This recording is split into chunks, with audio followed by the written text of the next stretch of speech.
much for having us for a start. It's really nice to have this opportunity to come and speak to you about our newest project. I noticed that you have the myth of global warming was one of a speaker for the Rotary. We're not going to be quite that controversial, but we want to tell you about a project that we've been doing recently to promote renewable energy and try and advocate creative solutions to tackling climate change. So we entered the competition in September, run by the energy company Pall, and there's a team of 4 of us. Sarah, who studies Japanese, James studies economic and development, Ben, who couldn't be with us tonight, who studies Persian, and I'm a Chinese student, but all that's us.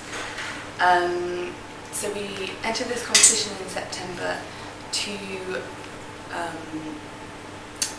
provide our community, our direct community, with a sort of an innovative solution to tackling climate change. I think. Yeah. So the competition that we entered is to take a trip to Antarctica next March. Part of it's called Leadership on the Edge program, run by Robert Swan, who was the first person to take walking expeditions to the South Pole and the North Pole. So he holds the Guinness World Record for that.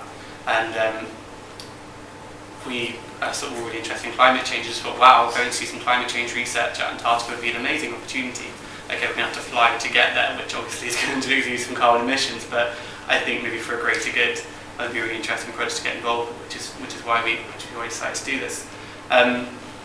So when we first heard about this opportunity, it said you have to do a project that engages your local community. So by that, we thought our university, fellow university students, and you had to creatively tell them about a specific issue around energy efficiency, climate change, renewable energy, and do it in a sustainable and long-term way. So, as you've heard, we all do sort of language-based and sort of social science-based degrees. We decided, a bit sillily in retrospect, to do a bike power generator project, where we build our own bike power generator from scratch, and then power a gig from it. We thought that was a pretty original way of talking about renewable energy, as opposed to just doing some kind of workshop where we talk very dully about the impact of climate change. A lot of people know these kind of things, and there must be some kind of disconnect between understanding the issue that's going wrong and then taking action. So we thought maybe try and engage them creatively so that they didn't feel like we were just being doomsayers, but felt a bit more impelled to take the lead. So we set about doing this bike power generator project, and it's been a process of about 10 weeks. Do you want to sort of talk? Yeah, so it's been quite a long process. We've learned a lot of different things from it. Trying to publicise it using different social media. We have a blog at the moment. Getting the speakers in for our gig, and it was the first time any of us had done a sort of big event like that at our university. So there's hundreds of different things involved that we hadn't even thought about, and so eventually it was the age-old thing, sort of a rush to the end. Our bike wasn't really ready until 2 hours before the gig, and everything. So but we learned a lot from that. Talking about the bike. So the way the bike power generator works, we've got like a normal sort of push bike, and you raise the back wheel off the floor. We have sort of a stand that does it, and then we took off the back tyre, put a sort of a van belt around it, which went straight to a DC motor.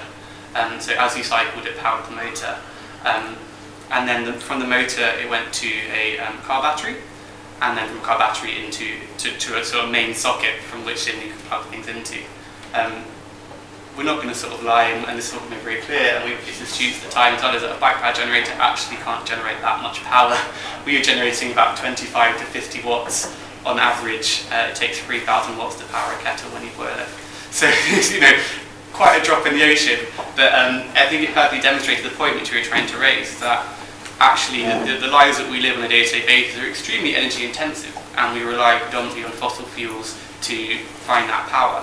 And the rise of renewables is really important, but it's only going to make a certain part, because it's so hard to generate actually the amount of energy that we use. So it wasn't saying that we can suddenly all convert all our power generation to people on bikes, or just purely to renewables, but that we actually got to consider the way that we use energy, and do we have to use such energy intensive things to have a nice night. So our night, because we couldn't generate that much power, was fairly acoustic, to say the least, because we could just about power a microphone system. And the benefit of having the car battery as an intermediary in the circuit was that when we had people switching over from cycling, we didn't automatically lose power, but we had sort of power that was charged in the battery, so that it was a continuous flow.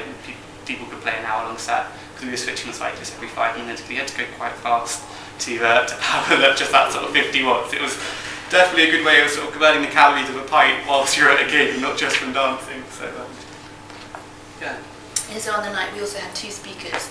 The first was Professor David Vaughan from the British Antarctic Survey, and as I think we sort of mentioned, the project is based around a possible trip to the Antarctic in March. I don't know if I'm sort of saying the obvious when I talk about this, but obviously the Antarctic is a really sensitive indicator of global climate change in itself. So it was really great having the scientists to come and actually talk at SOAS, which is more based on sort of social sciences and languages, and give us more of a factual basis to think about climate change, I suppose. And talk about, I mean, he's done a lot of work with climate skeptics as well, and talking the difference between scientists' view on climate change, so it wasn't just like a one-sided view. And then the second speaker was Kirsty. Yeah, and she comes from an organisation called the UKYCC, so obviously Copenhagen's going on at the moment, and it's all of these sort of senior negotiators and politicians that are at the conference deciding this massive global deal. But what they're talking about is carbon emissions strategies and reduction targets for 2050, 2020 and beyond. And the t-shirt that Sarah's wearing, and I'm also actually sporting underneath, says, how old will you be in 2050? Because this is a question that's quite important to ask negotiators. The group UKYCC are 25 young people that are self-organised, completely self-organised. 2 of them went on a trip last year to the Arctic actually with the World Wildlife Foundation, and came back and said, we can see these awful impacts of climate change, and I feel really disempowered about what I personally can do about it. And they thought, well, if all these negotiations are going on and they're kind of deciding the future that I'm going to be living, all these carbon emission strategies are set for long-term carbon emission cuts, and I'm going to be sort of 60, 70 years old when those targets are meant to be hit, and when we're going to start seeing the impact of climate change on quite a serious level, depending on how well we do get into that point, then shouldn't young people be involved in negotiations from today?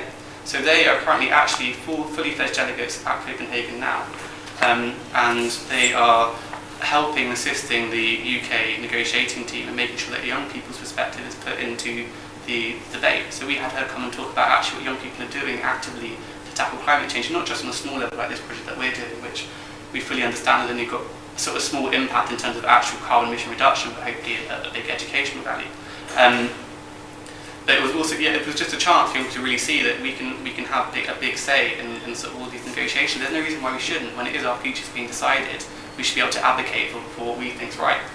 And that's partly why we came to talk to you as well, is because to tackle climate change and to make these carbon reductions, it's going to take a sort of concerted effort in the whole society.